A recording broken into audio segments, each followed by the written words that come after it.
यंदा वाढत्या उन्हाने कहरच केलाय। शेतकरी या रखरखत्या उन्हापासून पिकाचं संरक्षण करण्यासाठी अतिरिक्त खर्च करून धडपड करत असल्याचं चित्र आहे। अगोदर सनट्री नंतर क्रॉप कव्हर घालूनही पिकांवर परिणाम होत असल्यानं बळीराजा पुरता हतबल झालाय।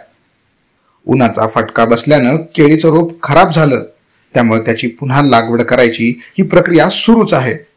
विशेष म्हणजे यात खर्चाचं गणित वाढतच चाललंय। जवळपास पाऊस होईपर्यंत या पिकाला आता जपावं लागणार आहे।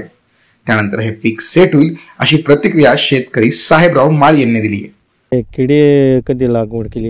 1 मेला।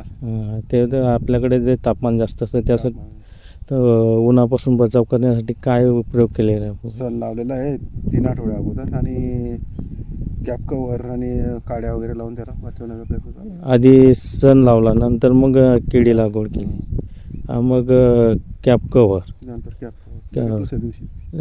तरी साधारणतः उन्हापासून बचाव करण्यासाठी जे आपण सन लागवड केली, क्रॉप कव्हर, याला खर्च किती आला असेल?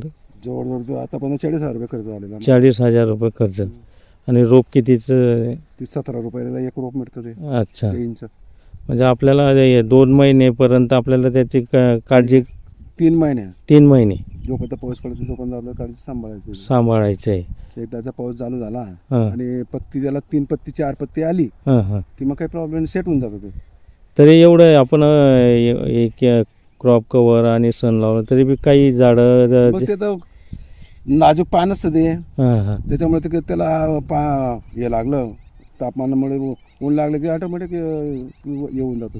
तरी आता आपण किडीचं पान आणतो गावातून, ते आणल्यानंतर रात्रभर राहू द्या, सकाळी काय होतं त्याचं? बरोबर। तरी किती रोप जे ते उन्हामुळे खराब झाला मेला? जवळजवळ 100।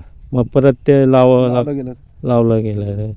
मग आता हे जे सण पडतो तो माल निघण्याच्या टायमाला गॅप पडेल, तो माल 1 महिना उशीर आहे।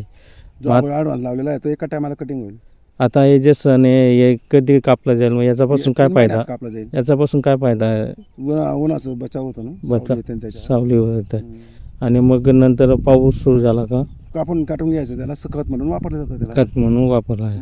हे कॅप कव्हरचं तसं नाही, ते कॅप कव्हर जमा करून घ्यायचे, पुढच्या वर्षी कामात येतं। नाही तर विकल्या जातात, ते ज्यांना लागू त्यांना देऊन टाकायच्या कमी रेटमध्ये।